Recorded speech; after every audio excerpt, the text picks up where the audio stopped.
Assalamualaikum warahmatullahi wabarakatuh. Perkenalkan, nama saya Ahmad Zafar Al-Safandari dari Prodi Informatika dengan NIM akhir 3041. Akan menjelaskan tentang codingan saya terkait perbaikan nilai dari algoritma pemrograman.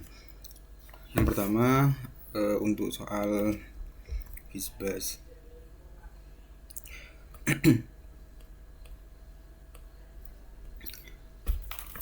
Yang pertama, saya tuh menggunakan variabel n sebagai variabel untuk inputan yang pertama, yakni angka yang akan dimasukkan ke dalam permainan. Lalu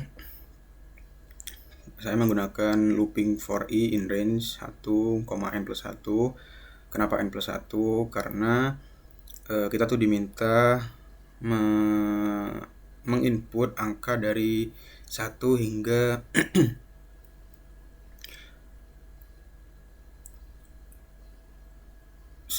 hingga n. Gimana ya? Ya, jadi kita tuh kan disuruh menginput angka dari 1 hingga n. Jadi kita menggunakan n+1 karena ketika kita menginputkan angka n itu angka n-nya tidak terhitung di dalam codingan. Jadi angka n itu sendiri itu merupakan batasnya. Jadi kita menggunakan n+1 sebagai agar angka tersebut masuk juga. Misal kita menginput angka 6, jadinya 1 hingga 6, dan itu beneran ke input 1 hingga ke 6. Ketika kita tidak menggunakan n+1, maka 1 hingga ke 6 kita akan codingnya itu akan kebaca cuma 1 sampai 5. Lalu if i modulo 3 itu sama dengan 0, ni modulo 5 sama dengan 0, print FizzBuzz. Kenapa kita menggunakan modulo i modulo 3 sama dengan 0 dan i modulo 5 sama dengan 0? Karena di soal sendiri itu ketika angka yang disebutkan merupakan kelipatan 3 hingga 5, maka harus mengatakan FizzBuzz. Jadi i sendiri kan variabel baru dari range 1 hingga inputan yang kita inginkan. Semisal kita menginput angka 6, maka range tersebut akan berisi angka 1 hingga angka 6 yang akan dimasukkan ke dalam variabel i. Dan ketika dari angka 1 hingga angka 6 tersebut dalam variabel i itu ada yang bisa dibagi 3 dan ada yang bisa dibagi 5, maka angka tersebut akan diubah menjadi FizzBuzz ketika di print atau outputnya. Sama seperti elif yang lain. Dan else-nya print i. Kenapa kita tidak menggunakan modulo? Karena tidak ada keterangan di dalam soal. Misal else angka 4 sendiri kan tidak habis dibagi 3 dan tidak habis dibagi 5. Jadi akan masuk ke dalam kondisi else dan langsung di print. Semisal kita menginputkan angka 6, maka outputnya akan 1, 2, fizz, 4, buzz, dan fizz. Lalu untuk nomor 2 sendiri, ya kita tuh kan diminta untuk mengecek di antara dua buah integer n dan m itu apakah ada berapa angka prima di dalam kedua integer tersebut. Di sini saya menggunakan function isPrime dan menggunakan beberapa beberapa looping seperti for, while, yaitu. Jadi untuk yang pertama saya akan menjelaskan, kita kan diminta input formatnya itu kan dua buah integer n, m, dan input pertama harus lebih kecil daripada input kedua. Jadi saya akan menjelaskan dari while dulu, dari while true. Itu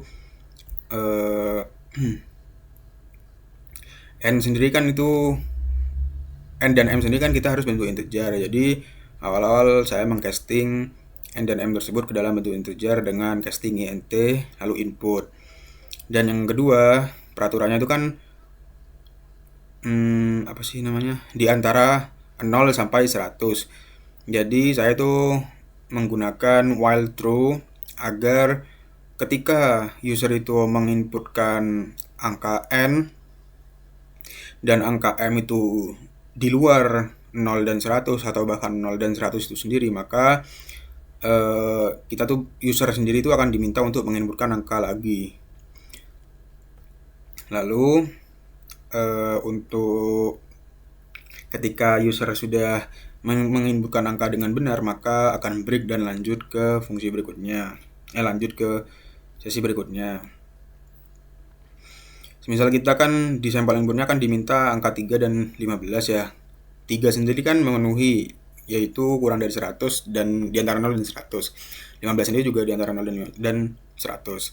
Maka akan break dan lanjut ke count ini. Count sendiri itu sebenarnya hanya sebagai variabel untuk eksekusi. Jadi nanti kita akan menemukan ada berapa angka prima di dalam dua angka tersebut. Saya menggunakan looping for i in range n plus 1, itu akan mempermudah kita tuh mencari angka di dalam range berapa hingga berapa yang dimasukkan ke dalam variabel i. Kenapa n plus 1? Karena ketika kita memasukkan angka n, semisal 3, maka 3 itu akan ikut terhitung. Jadinya saya menggunakan n plus 1 agar 3-nya tidak terhitung. Karena akan dimintanya 0 kurang dari n, m kurang dari 100, bukan 0 kurang dari sama dengan. Lalu masuk ke pemanggilan fungsinya, yaitu menggunakan if. Kenapa menggunakan if? Jadi ketika nanti ini ada hubungannya. Saya akan menjelaskan dulu dari fungsinya itu sendiri. Is prime i. Fungsinya kita menggunakan yang dimasukkan dalam kurung tuh i. I sendiri range dari output yang range dari input yang kita masukkan. Lalu masuk ke ini ke ke fungsinya def is prime num. Ketika kita itu range-nya semisal kita input 3 dan 15, maka num sendiri akan menghasilkan angka dari 3 hingga 15. Ketika num itu kurang dari 2 dan misal ada salah satu elemen num yang kurang dari 2, maka return false. Kenapa false? Karena angka prima sendiri yang terkecil itu 2, sehingga ketika ada angka prima yang kurang dari 2 itu false atau 0. Jadi jumlahnya dihitung 0. Nah, itu. Lalu untuk yang kedua, for i in range, kita menggunakan looping for lagi agar mempermudah kita mencari prima di ini yang susah jelasinnya nih. Jadi di sini saya menggunakan for i in range 2, integer 6 num itu di pangkat 0,5 plus 1. Jadi ketika kita itu kan i-nya tadi kan kita itu udah memasukkan range tertentu. Jadi i tersebut itu kita membuat variabel i sendiri di sini, variabel lokal in range 2, integer num pangkat 0,5. Jadi num pangkat 0,5 sendiri itu ketika kita itu ada ada sebuah angka di range ini, di range num itu yang dipangkatkan 0,5 itu Jadi kita di sini tuh int num 0,5 sendiri itu digunakan untuk mempercepat kita dalam menyeleksi angka. Semisal kan 9 ya. 9 sendiri kan itu kelipatan dari 3.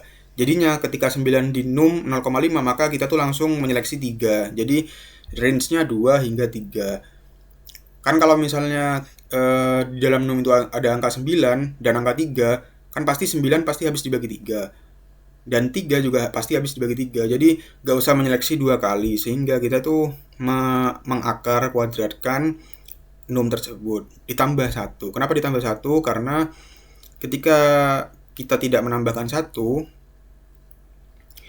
maka angka tersebut itu akan masuk gitu. Jadi hanya untuk memperjelas saja lah. Gimana jelasinnya? Ya itulah, memperjelas saja. Lalu ketika salah satu num yang di range ini itu i yang di range ini itu habis dibagi habis membagi num habis membagi num. Jadi kan misal ada i itu gimana jelasinnya ya? Misal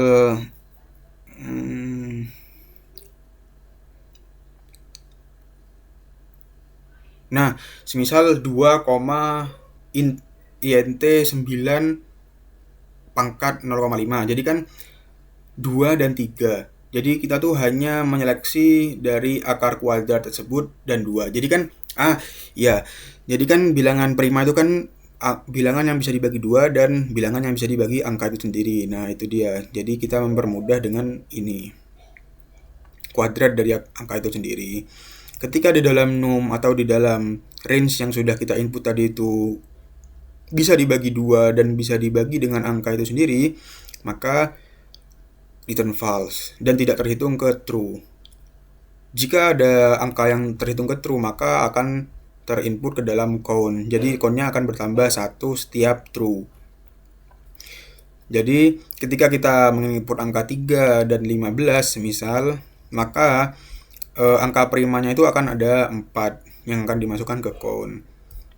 Oke, lanjut yang nomor 3.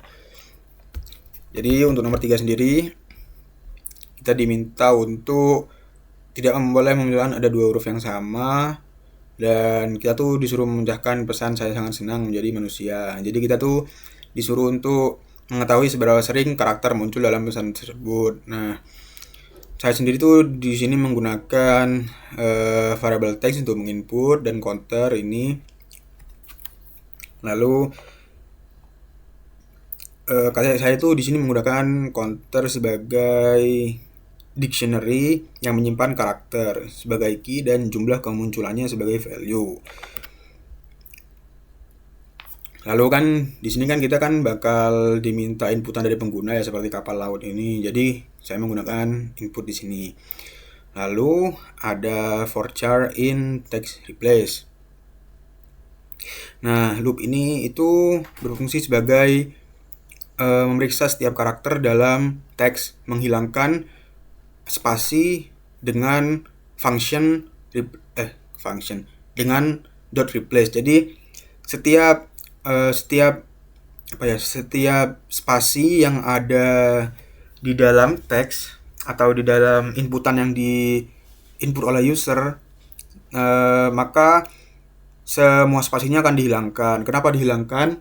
Karena akan dimasukkan ke dalam counter atau ke dalam dictionary-nya, sehingga agar spasinya tidak terhitung maka digunakan replace. Lalu untuk ini counter char sama dengan counter get char, 0 ditambah 1 itu jika karakter sudah ada dalam counter, dalam variabel counter, maka nilainya ditambah 1. Dan jika belum, maka nilai awalnya 1. Lalu untuk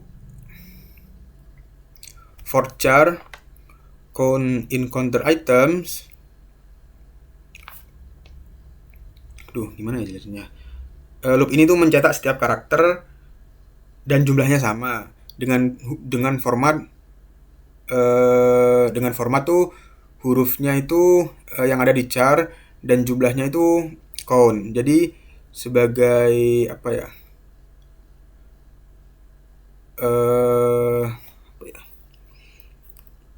intinya tuh mencetak setiap karakter dan jumlahnya gitu. Jadi untuk alur kerjanya sendiri itu bentar.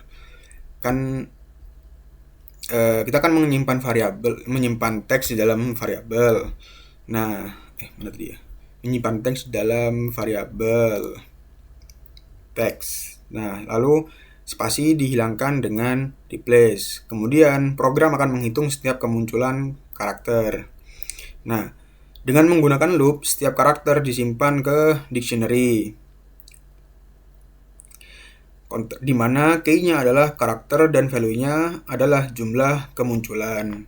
Output dari program ini sendiri yakni menampilkan setiap karakter beserta jumlah kemunculannya. Sehingga kita ketika menginput kapal laut, maka K-nya akan jumlahnya 1, A3, P1, L2, U1 dan D1. Gitu. Lalu lanjut ke serak suaranya. Astagfirullah. Lalu lanjut ke nomor 4, Sabta keyboard rusak. Saya akan langsung menjelaskan saja beberapa gunaan di yang saya coding ini. Yang pertama ada variable sentence, yakni untuk menyimpan input kalimat dari usernya. Kemudian saya menggunakan .lower untuk jadi agar tidak ada keisengan dari pengguna yang menggunakan huruf kapital, huruf pendek gitu, jadi langsung dilowerkan semua. Lalu untuk broken char sendiri berisi karakter yang dianggap rusak. Karena di sini tuh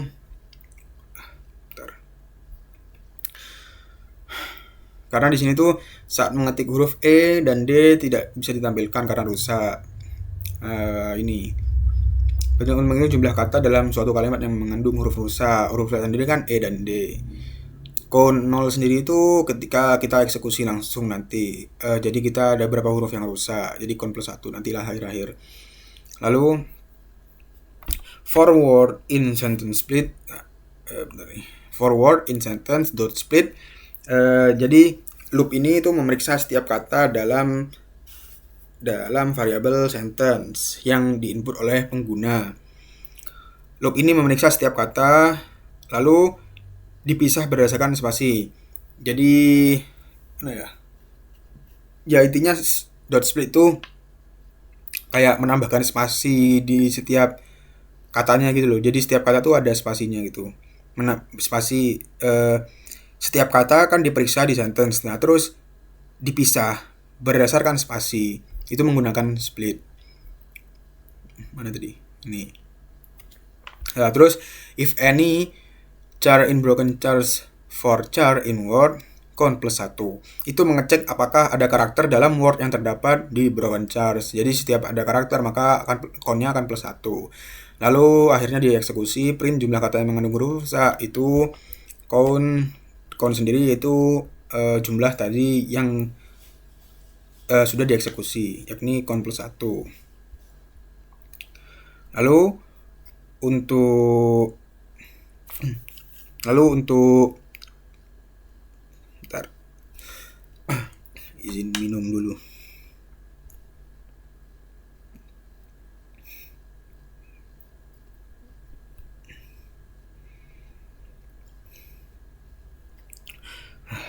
Dan lalu untuk alur kerja sendiri kan awalnya kan input mana ya tadi. Lalu untuk alur kerja sendiri kan pertama input tuh memasukkan kalimat yang akan dicek. Misalnya kedai dekat jalan. Mana ya? Ya intinya coba aja lah. Dicek kan. Lalu kalimat disimpan di sentence dan diubah ke huruf kecil. Ini.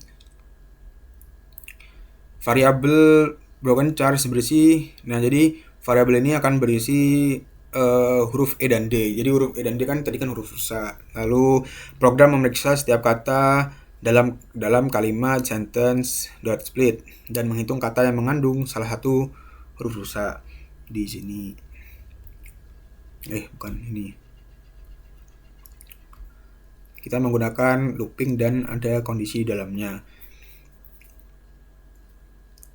Ketika ada kata yang rusak, ada kata rusak di dalam word atau di dalam char itu, maka akan tereksekusi di sini di count-nya. Jadi setiap ada kata yang rusak maka akan ke looping dan loopingannya akan di +1 di count. Lalu untuk nomor 5, Ariski adalah seorang siswa kelas 1 SSD anjay. Jadi SDN King Indo 25.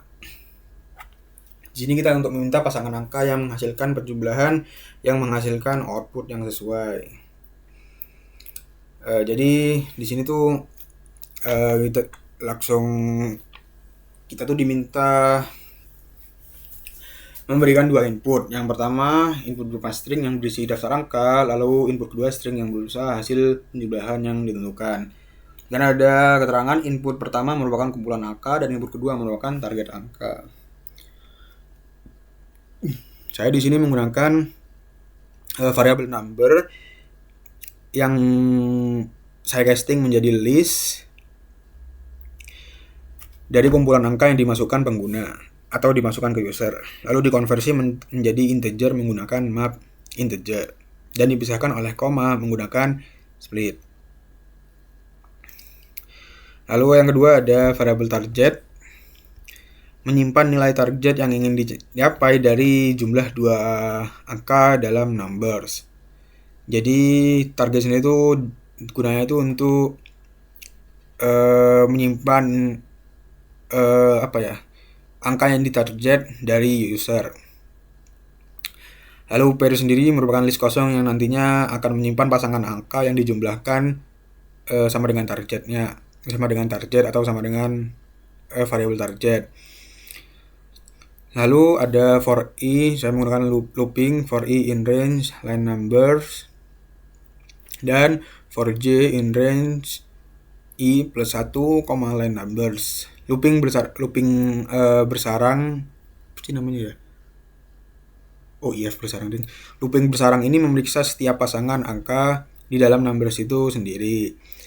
Lalu untuk if numbers i plus numbers j sama dengan target itu, jika jumlah 2 angka sama dengan target maka pasangan tersebut ditambahkan ke pairs. Untuk cara kerjanya sendiri, yang pertama kan input pengguna memasukkan kumpulan angka dan target jumlah. Misal angka 1, 2, 3, 4, 5 dan targetnya itu 5. Maka kumpulan angka diubah menjadi list integer dan disimpan ke dalam numbers. Nah, lalu program memeriksa semua pasangan dalam numbers. Setiap kali ditemukan 2 angka yang jika dijumlahkan sama dengan target yang di ini, maka pasangan angka tersebut disimpan ke dalam pairs dalam bentuk list. Nah, outputnya program menampilkan semua pasangan angka yang jika dijumlahkan mencapai target. Kan tadi 1, 2, 3, 4, 5 dan targetnya 5. Untuk angka 1, 2, 3, 4, 5 dengan target 5 outputnya maka 1, 4, 2, 3 yang dimasukkan ke dalam variabel pairs yang bersifat list. Lalu yang keenam ada bebek galau, di mana kita itu diminta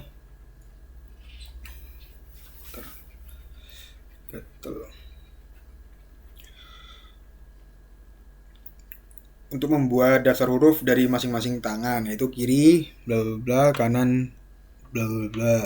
Kita disuruh membuat program yang dapat menentukan apakah kata yang diketik berasal dari tangan yang sama atau tidak.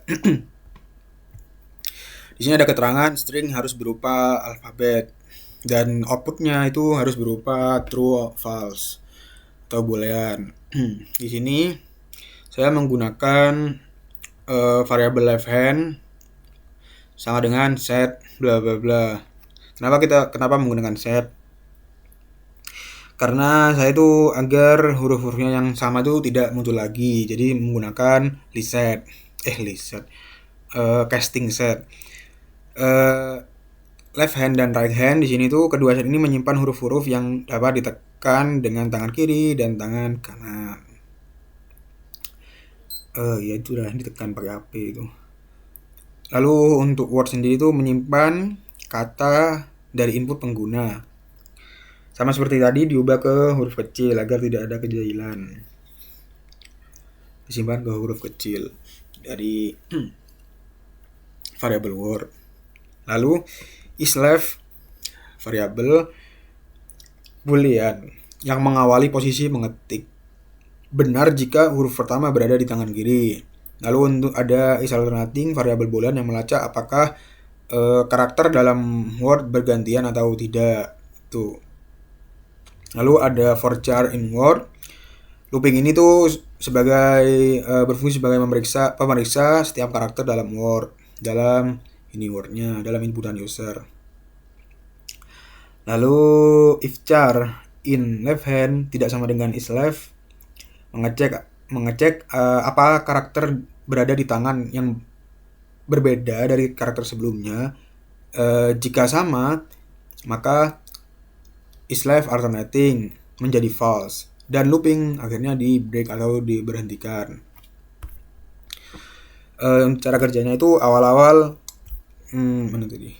Ini awal-awal tuh user memasukkan satu kata untuk diperiksa, misalnya QWERTY di variable word. Program menentukan apakah karakter pertama itu ada di left hand atau di right hand. Nah, program kemudian memeriksa apakah setiap karakter selanjutnya diketik dengan tangan yang berbeda dari sebelumnya. Ini jika tidak, variabel is alternating ini berubah menjadi false dan program berhenti mengecek sisa karakter. Jadi outputnya tuh program mencetak true jika karakter bergantian antara tangan kiri dan tangan kanan atau false jika tidak. Jadi untuk input QWERTY outputnya true. Tuh. Lalu yang terakhir ada nomor 7, yakni file rusak. Langsung aja ke variabelnya.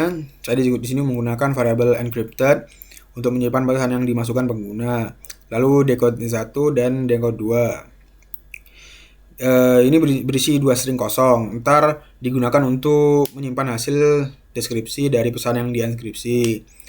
Lalu ada di sini saya menggunakan looping for i in range 0, line encrypted, 2. Loop ini itu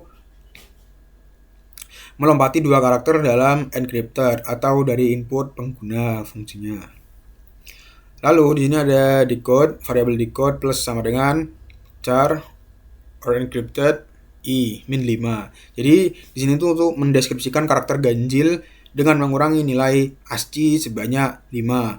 Kan char sendiri kan mengubah beberapa kata menjadi ASCII atau ASCII menjadi beberapa kata. Lalu ada variabel decode 2 plus sama dengan char or encrypted i plus 1 dikurangi 5 itu mendeskripsikan karakter genap. Yang tadi itu mendeskripsikan karakter ganjil, yang ini mendeskripsikan karakter genap. I plus 1. Yang sebelumnya kan i. Dengan mengurangi nilai ASCII sebanyak 5. Itu di min 5. Print sendiri itu menghasilkan pesan yang dienkripsi. Lalu untuk cara kerjanya sendiri itu awal-awal tuh inputan dari pengguna itu sendiri, yakni masuk ke variabel encrypted. Misal pesan deskripsinya itu LGXNUKI gitu. Pemrosesannya sendiri, karakter pada posisi ganjil disimpan dalam decode 1. Dan karakter pada posisi genap disimpan pada decode 2. Setiap karakter dikurangi 5 dari nilai aslinya untuk dideskripsi. Lalu output program menampilkan 2 pesan hasil deskripsi tersebut. Pesan 1 berisi data dan pesan 2 berisi kamu. Tuh. Mungkin sekian yang bisa saya jelaskan terkait codingan saya. Kurang lebihnya mohon maaf. Assalamualaikum warahmatullahi wabarakatuh.